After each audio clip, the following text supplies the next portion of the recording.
आज की हमारी वीडियो जो है वो है आइटम्स टू बी इंक्लूडेड और एक्सक्लूडेड इन नेशनल इनकम। ये हमारी सीरीज है कि कौन से आइटम इंक्लूड या एक्सक्लूड करेंगे नेशनल इनकम से। आज की वीडियो जो है ये थर्ड वीडियो है इस सीरीज की। इसमें हम डिस्कशन करेंगे बच्चों आइटम्स रिलेटेड टू अब्रोड। ठीक है, आइटम्स रिलेटेड टू अब्रोड का मतलब क्या है कि कोई भी खर्चा हो रहा है या भी कोई इनकम जनरेट हो रही है उसका रिलेशन किससे है? अब्रोड से। ठीक है, सिर्फ हमारे कंट्री से नहीं है, उसमें या तो अब्रोड के रेजिडेंट्स यहाँ से अर्न कर रहे हैं या हमारे रेजिडेंट्स वहां से अब्रोड से रेस्ट ऑफ द वर्ल्ड से अर्न कर रहे हैं। तो कहीं ना कहीं पे इसमें रिलेशन जो है वो अब्रोड का है। ठीक है, तो बच्चों आपको क्या करना पड़ेगा, आपको है ना इसको दो कैटेगरीज में डिवाइड करना पड़ेगा। ये जो भी इनकम है इस इनकम को आपने क्या करना पड़ेगा, दो कैटेगरीज में डिवाइड करना पड़ेगा। क्या दिक्कत आ रही है? ठीक है, तो जब आप इसको दो कैटेगरीज में डिवाइड करोगे तो पहला आपको क्या देखना पड़ेगा कि वहां से क्या इनकम जनरेट हो रही है। ठीक है, जो भी ट्रांजेक्शन है उसमें।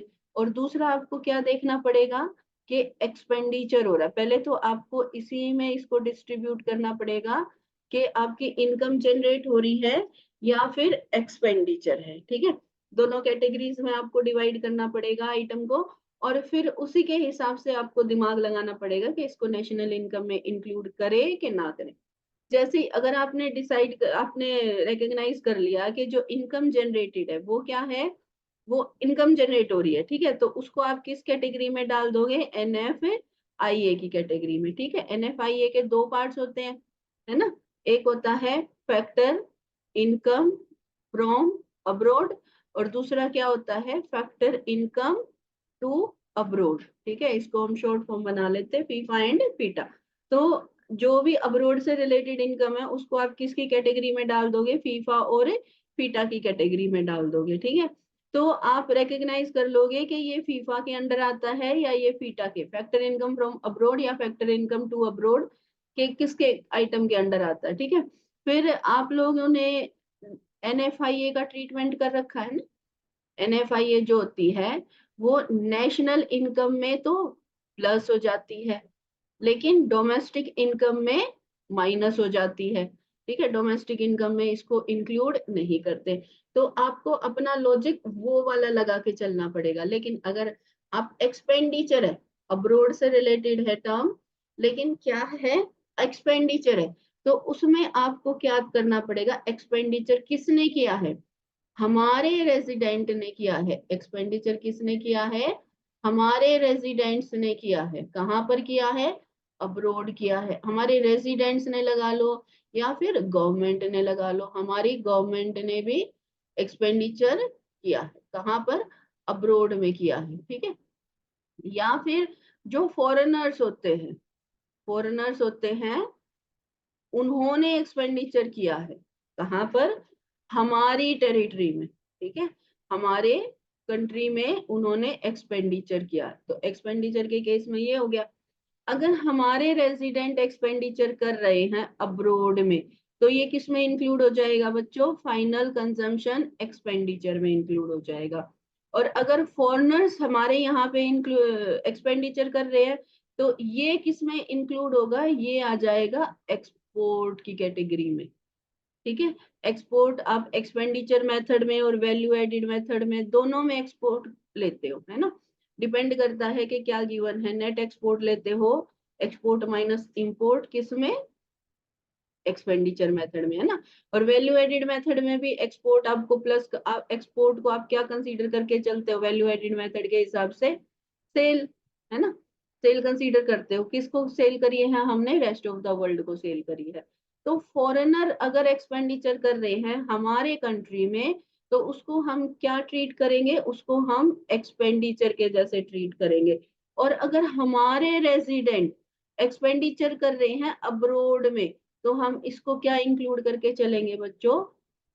Consumption expenditure. ठीक है, चाहे गवर्नमेंट का है चाहे फिर, और एक्सपेंडिचर तो हम लोग प्लस करते ही एक्सपेंडिचर मेथड के हिसाब से। ठीक है, तो ये बहुत बेनिफिशियल रहेगा कि first you have to recognise कि जो भी आपका अब्रोड से रिलेटेड आइटम है वो इनकम से रिलेटेड है या एक्सपेंडिचर से रिलेटेड है। इनकम से रिलेटेड है तो उसको आप NFIA की कैटेगरी में डिवाइड कर लो कि वो फैक्टर इनकम फ्रॉम अब्रोड है, फैक्टर इनकम फ्रॉम अब्रोड है या फैक्टर इनकम टू अब्रोड है, और उसी हिसाब से उसमें दिमाग लगाओ कि उसको इंक्लूड करेंगे कि नहीं करेंगे। ठीक है।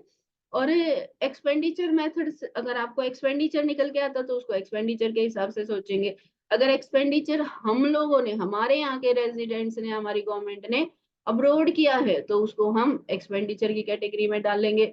और फॉरेनर्स, हमारे यहाँ पे कोई भी टूरिस्ट आता है या कोई भी फॉरेनर आता है और वो यहाँ पे एक्सपेंडिचर करता है तो उसको हम किस कैटेगरी में डाल देंगे? एक्सपोर्ट में। और एक्सपोर्ट का जो भी ट्रीटमेंट होता है वो हम उसका कर देंगे। तो ये बहुत इंपॉर्टेंट है, ये आपको कंसेप्ट कहीं नहीं मिलेगा, मैंने भी बहुत सर्च किया लेकिन ये इतना क्लैरिटी से कंसेप्ट आपको कहीं नहीं मिलेगा।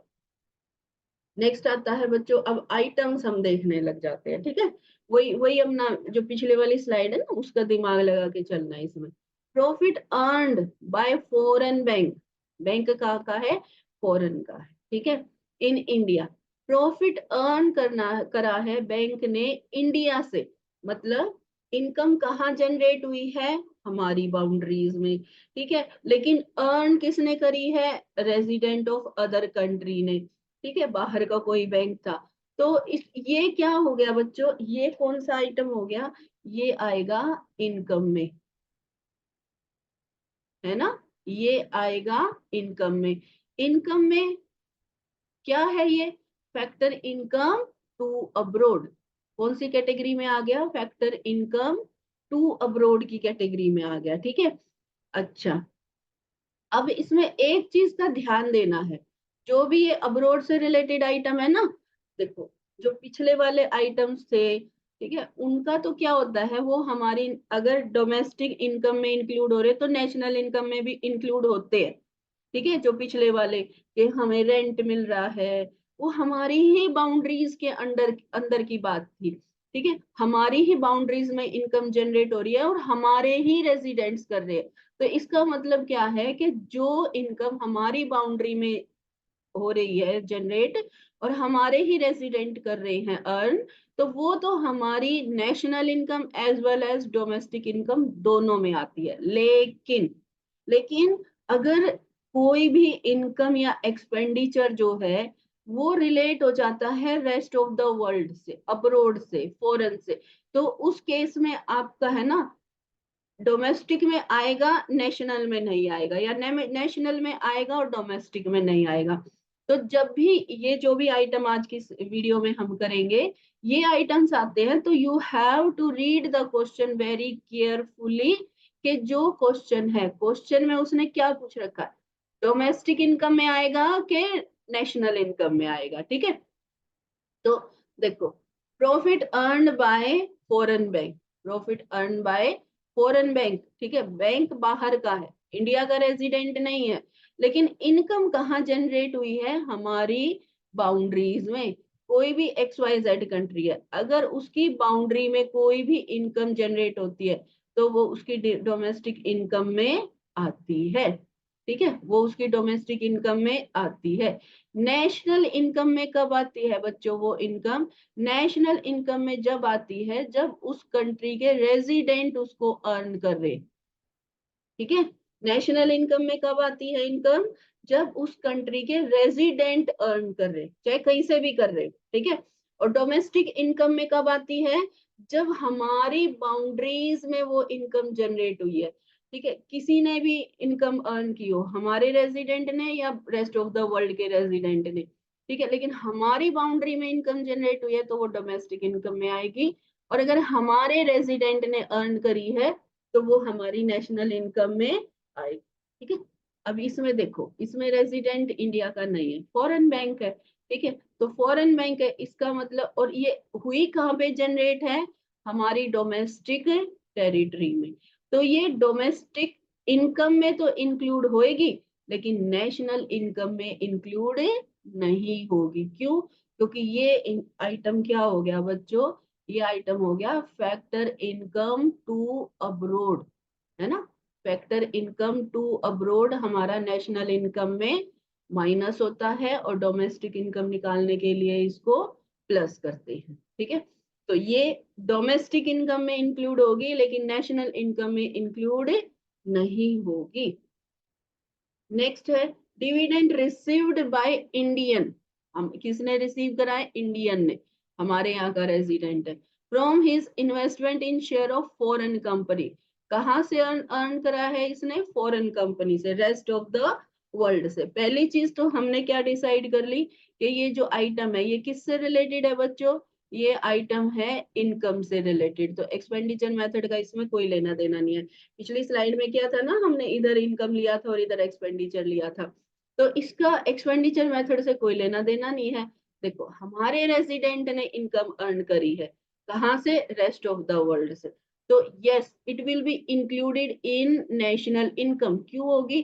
क्योंकि ये फैक्टर इनकम फ्रॉम अब्रोड है, हमारे यहाँ का रेजिडेंट बाहर से पैसा कमा के ला रहा है, तो ये फैक्टर इनकम फ्रॉम अब्रोड है, तो नेशनल इनकम में इंक्लूड होगी लेकिन डोमेस्टिक इनकम में इंक्लूड नहीं होगी। डोमेस्टिक इनकम का मतलब अगर कोई भी कंट्री है, उस कंट्री में वो इनकम जनरेट हुई है, इनकम कहाँ जनरेट हुई है? उस कंट्री में, तो ये इंक्लूड होगी, अदरवाइज ये इंक्लूड नहीं होगी।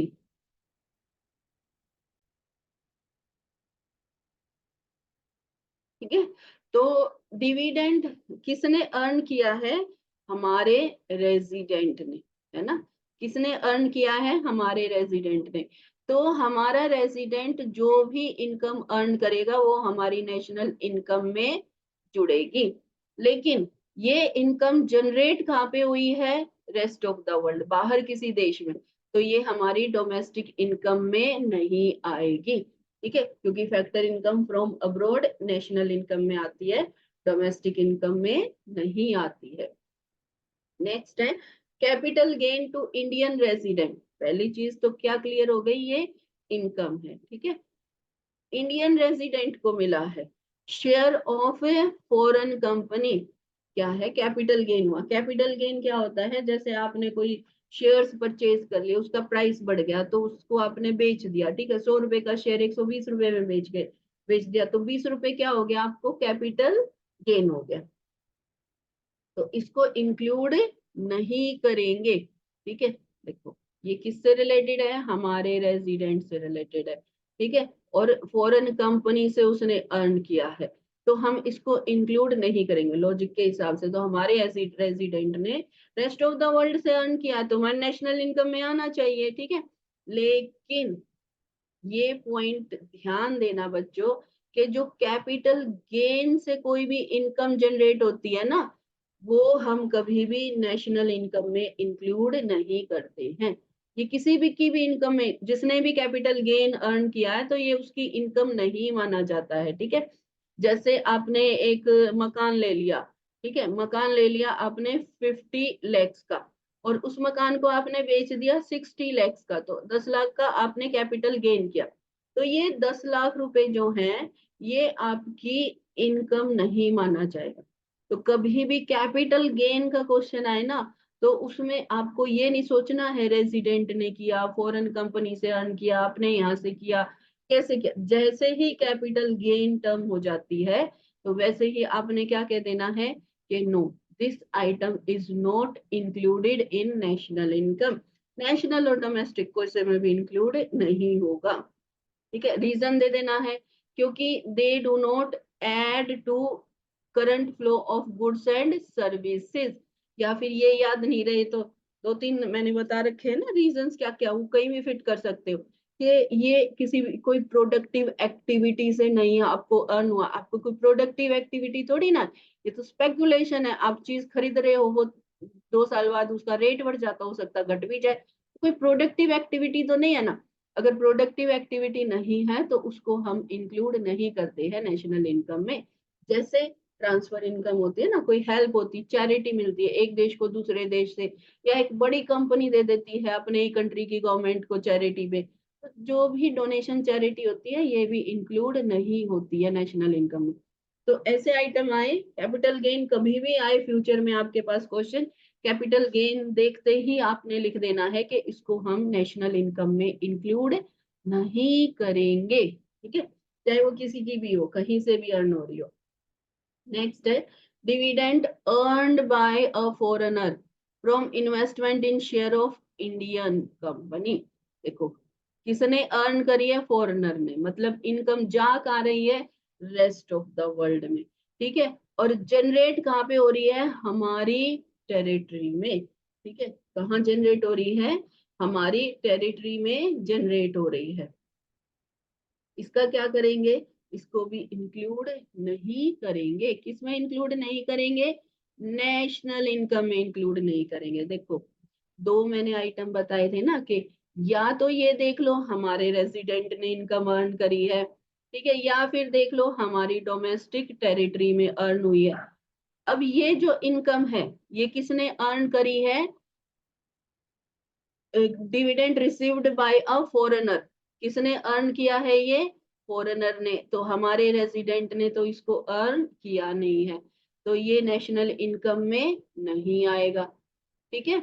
अब ये देखते कहाँ पे हुई है इनकम जनरेट, इंडियन कंपनी, मतलब इंडिया की है कंपनी, इंडिया की रेजिडेंट है, तो ये हमारी डोमेस्टिक टेरिटरी में इनकम जनरेट हुई है, इसका मतलब हमारी डोमेस्टिक इनकम में आएगा। ये क्या है, कौन सा आइटम है बच्चों, factor income to abroad, factor income to abroad, कभी भी फैक्टर इनकम टू अब्रोड जो होता है, ठीक है, फैक्टर इनकम टू अब्रोड कभी भी नेशनल इनकम में प्लस नहीं होता है, नेशनल इनकम में हमेशा उसको माइनस करते हैं, ठीक है, और डोमेस्टिक इनकम में उसको प्लस करते हैं। क्यों होगा ये डोमेस्टिक इनकम में इंक्लूड, क्योंकि ये जो है ये हमारी टेरिटरी में, इंडिया की टेरिटरी में इनकम अर्न हुई है। अब तुम ये सोचोगे कि जो डिविडेंड है, डिविडेंड तो भाई डिविडेंड भी तो शेयर खरीदने से ही आपको मिला ना, आपने किसी कंपनी के शेयर खरीदे उसी पे प्रॉफिट हुआ है आपको। कैपिटल गेन में और डिविडेंड में कंफ्यूज मत होना, दोनों का बहुत बड़ा डिफरेंस है।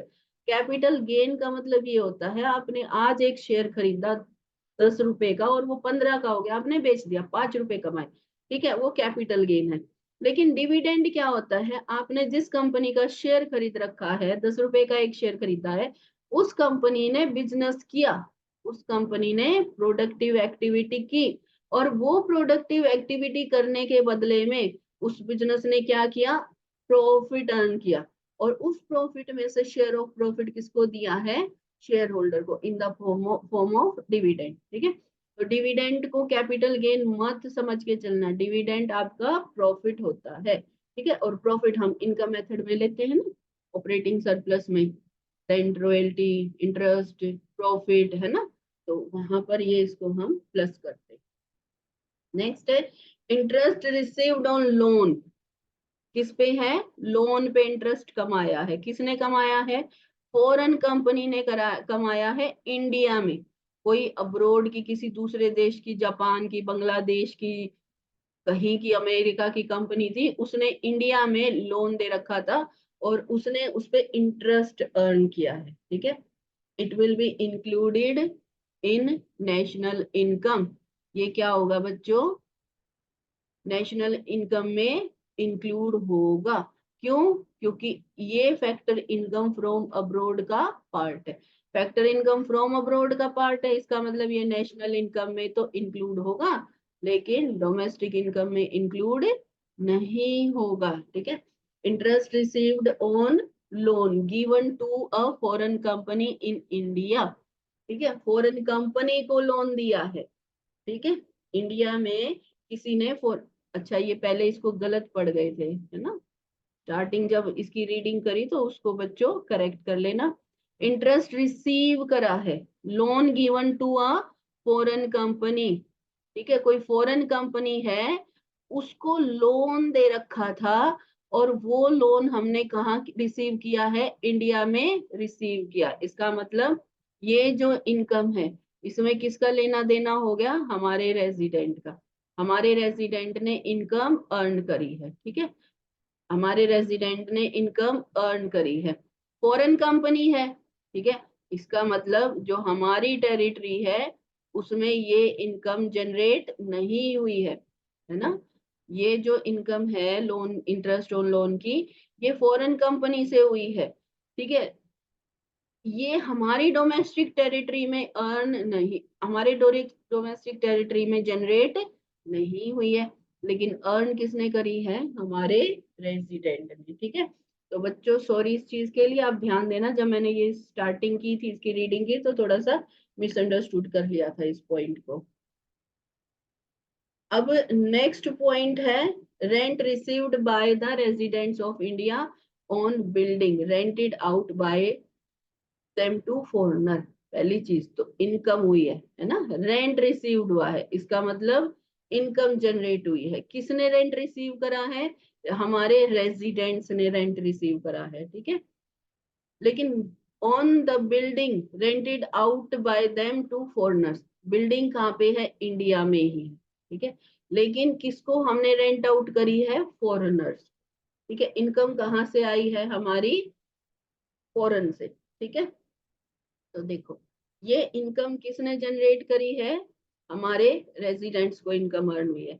Rent received by Indian resident for the building rented out to the foreigners in India is part of factor income from abroad, ठीक है। फॉरेनर से कोई भी हमको इनकम, फॉरेन से कोई भी इनकम मिल रही है तो ये हमारी क्या होगी, इनकम फ्रॉम अब्रोड, ठीक है। इनकम फ्रॉम अब्रोड को हम लोग नेशनल इनकम में इंक्लूड करते हैं, ठीक है।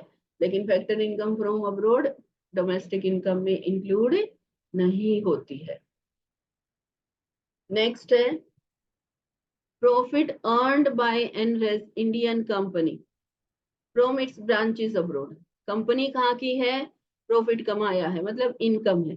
कंपनी कहाँ की है, इंडिया के, मतलब हमारा रेजिडेंट इनकम अर्न कर रहा है। कहाँ से अर्न कर रहा है, रेस्ट ऑफ द वर्ल्ड से, ठीक है। तो ये क्या हो गया बच्चों, net factor income from abroad. या फिर प्रॉफिट अर्न कर रहा है या रेंट रिसीव कर रहा है इंडियन रेजिडेंट, ठीक है। ये तो ऊपर वाला सेम पॉइंट हो गया, फॉरेनर्स को रेंट आउट कर रखा है, रेंट रिसीव्ड हुआ है इंडियन रेजिडेंट को बिल्डिंग पे, foreigners in India, same same point है।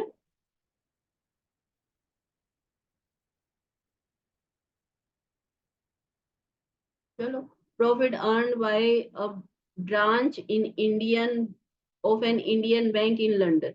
बैंक कहाँ का रेजिडेंट है, इंडिया का, लेकिन वो ब्रांच कहाँ पर है, लंदन में, ठीक है। तो इंडिया का रेजिडेंट है हर एक पॉइंट में इनमें, और उसको इनकम कहाँ से रिसीव हो रही है, रेस्ट ऑफ द वर्ल्ड से, ठीक है। उसको पैसे किसमें मिल रहे हैं, उनकी करेंसी में मिल रहे हैं, ठीक है। तो इसको हम इंक्लूड करेंगे। क्यों इंक्लूड करेंगे बच्चों, अभी तक तो समझ आ गया होगा ना, क्योंकि ये हमारी क्या है, फैक्टर इनकम फ्रॉम अब्रोड है, ठीक है। अब है wages received by Indian resident, कहाँ का है, इंडिया का, कौन है, इंडियन है, ठीक है। और वर्किंग इन ब्रिटिश एम्बेसी, बाहर कहीं किसी एम्बेसी में काम कर रहा है तो क्या करेंगे, इट इज इंक्लूडेड। क्यों, क्योंकि हमारे यहाँ का रेजिडेंट है और बाहर ब्रिटिश एम्बेसी मतलब ब्रिटेन से पैसे अर्न कर रहा है, तो ये इंक्लूड होगा। क्या होगा इसका आइटम, हो जाएगा next factor income from abroad. तो जो फैक्टर इनकम फ्रॉम अब्रोड का ट्रीटमेंट करते हो वही इसका कर देना। नेक्स्ट है retained earning of residents company from abroad. रेजिडेंट्स कम एक घुमा फिरा के ना, ये सारे एक सही पॉइंट है।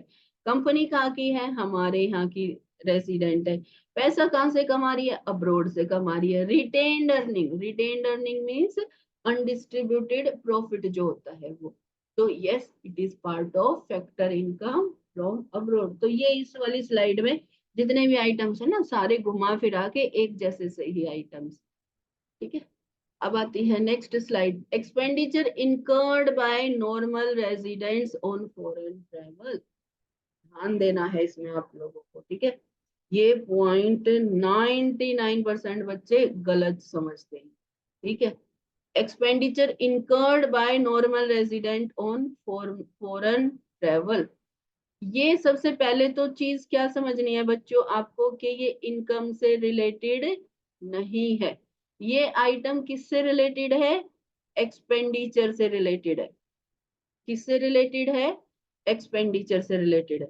तो एक पॉइंट ध्यान रखना बच्चों कि हमारा रेजिडेंट जो भी एक्सपेंडिचर करता है ना, वो हमारी नेशनल इनकम में इंक्लूड होता है।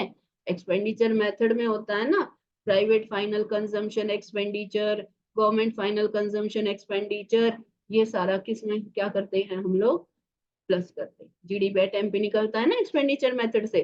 तो एक्सपेंडिचर मेथड के पॉइंट ऑफ व्यू से अगर हम इसको देखेंगे, तो एक्सपेंडिचर हमारे यहाँ के रेजिडेंट कहीं भी करे, हमारे यहाँ एक्सपेंडिचर करते हैं तो हम उसको क्या करते हैं, इंक्लूड कर लेते हैं। लेकिन जैसे ये पॉइंट आता है ना, बच्चा क्या कंफ्यूज होता है, अगर आपने भी इस पॉइंट को अंडरस्टैंड किया होगा तो आप भी ऐसे ही कंफ्यूज हुई होगा। इस पॉइंट को बच्चा क्या समझता है, इस पॉइंट को बच्चा समझता है कि फैक्टर इनकम टू अब्रोड है, हम बाहर जाके खर्च कर रहे हैं ना, इसका मतलब हमारी करेंसी बाहर जा रही है, करेंसी बाहर जा रही है, ये फॉरेन एक्सचेंज तो हमारा फॉरेन रिजर्व तो कम हो रहा है, लेकिन ये एक्सपेंडिचर मेथड के हिसाब से नेशनल इनकम में इंक्लूड होगा। ठीक है, देखो हमारे यहाँ का रेजिडेंट है, ठीक है, वो क्या कर रहा है, एक्सपेंडिचर कर रहा है। तो इसका मतलब क्या हुआ कि हमारा फॉरेन रिजर्व जो है वो कम हो गया, फॉरेन रिजर्व कम हो गया। ठीक है, लेकिन ये हमारी नेशनल इनकम में इंक्लूड होगा कि हमारा रेजिडेंट एक्सपेंडिचर कर रहा है। ठीक है, अगर मान लो कोई फॉरेनर एक्सपेंडिचर करता है कहाँ पर, हमारे देश में आके, तो हम इसको कहाँ कैटेगरी कर देंगे, एक्सपोर्ट की कैटेगरी में ले आएंगे। और अगर कोई फॉरेनर हमारे यहाँ पे एक्सपेंडिचर कर रहा है आके, तो इससे क्या होगा बच्चों, हमारा फॉरेन रिजर्व जो है, फॉरेन रिजर्व बढ़ जाएगा, फॉरेन रिजर्व बढ़ जाएगा। तो अगर कोई फॉरेनर हमारे यहाँ पे एक्सपेंडिचर कर रहा है तो वो हम एक्सपोर्ट के जैसे ट्रीट करेंगे, और कोई हमारे यहाँ का रेजिडेंट अब्रोड में जाके एक्सपेंडिचर कर रहा है तो उसको हम क्या ट्रीट करेंगे बच्चों, फाइनल कंजम्पशन एक्सपेंडिचर। ठीक है, प्राइवेट फाइनल कंजम्पशन एक्सपेंडिचर। तो ये बहुत कंफ्यूजिंग पॉइंट है, इसको आप लोगों ने बहुत ही ध्यान से देखना। तो it is part of private final consumption expenditure. तो इसको तो हम ऐड करेंगे, चाहे डोमेस्टिक इनकम है चाहे नेशनल इनकम है, दोनों में ऐड करेंगे। कंज्यूमर स्पेंडिंग जो ये है ना, ये टॉपिक, ये किससे रिलेटेड है बच्चों, ये रिलेटेड है कंज्यूमर स्पेंडिंग से। कंज्यूमर स्पेंडिंग का मतलब क्या होता है कि जो भी आइटम, जो भी एक्सपेंसेस होती हैं जो हमारे यहाँ के रेजिडेंट्स करते हैं, ठीक है, with in the domestic territory और अब्रोड, ठीक है, हमारे यहाँ के रेजिडेंट कहीं भी करते हैं, with in the domestic territory करते हैं या रेस्ट ऑफ द वर्ल्ड में। ठीक है, तो पहली चीज तो क्या है कि एक्सपेंडिचर किया है। ठीक है, दूसरी चीज, पेन का कलर चेंज करिए। पहली चीज तो क्या है कि एक्सपेंडिचर किया है। ठीक है, दूसरी चीज किसने किया है, हमारे यहाँ के रेजिडेंट्स ने किया है। तीसरी चीज कहाँ किया है, कहीं भी किया है, डोमेस्टिक टेरिटरी में करा है या फिर अब्रोड में करा है, तो ये क्या होगा, कंजम्पशन एक्सपेंडिचर होगा हम लोगों का। तो ये हमेशा इंक्लूड होता है, नेशनल इनकम हो चाहे डोमेस्टिक इनकम। ठीक है, तो ये इंक्लूड होता ही है। इसका फैक्टर इनकम फ्रॉम अब्रॉड या factor income to abroad NFIA से कोई लेना देना नहीं है। ठीक है, फर्स्ट स्लाइड में ही मैंने बता दिया था ना कि आपको कैटेगराइज करना है कि ये जो भी आइटम है ये इनकम से रिलेटेड है या एक्सपेंडिचर से। अगर इनकम से रिलेटेड है तो हम उसको एनएफआईए के जैसे सोचेंगे, और अगर एक्सपेंडिचर से रिलेटेड है तो उसको हम एक्सपेंडिचर के हिसाब से सोचेंगे। नेक्स्ट है परचेज बाय फॉरेन टूरिस्ट। ठीक है, किसने किसने किया है परचेज, फॉरेन टूरिस्ट ने किया है। ठीक है, कहाँ से किया है, हमारे कंट्री से किया। ठीक है, अब है, या फिर दूसरा इसको हम दूसरे तरीके से कह सकते हैं, expenditure incurred by foreign tourist in the country, मतलब हमारे कंट्री में, दूसरे कंट्री में नहीं।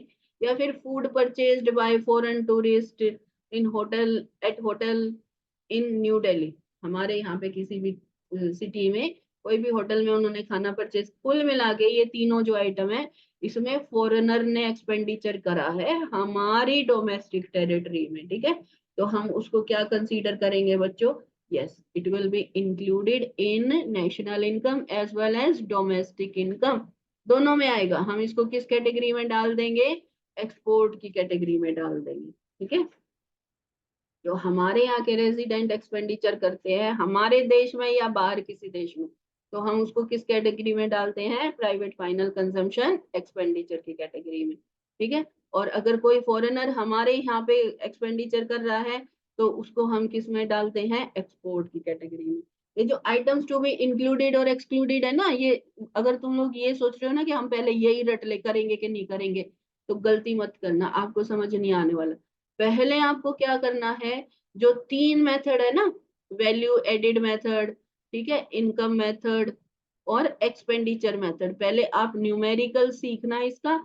ये न्यूमेरिकल सीख लोगे तो ये आइटम पढ़ोगे तो आपको कुछ समझ आएगा। Direct purchase made abroad by government, ये भी वही घिसा पिटा हुई है, हमारा फर्स्ट वाला ही आइटम है। ये जो डायरेक्ट परचेज है ये भी हमारा यही वाला आइटम है, ठीक है। बस यहाँ पे किसने किया था? यहाँ पे किया था नॉर्मल रेजिडेंट ने, और यहाँ पे कौन कर रहा है? गवर्नमेंट कर रही है।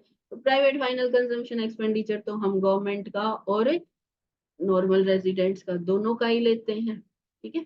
तो it is part of government final consumption expenditure, it will be included in national income as well as domestic income.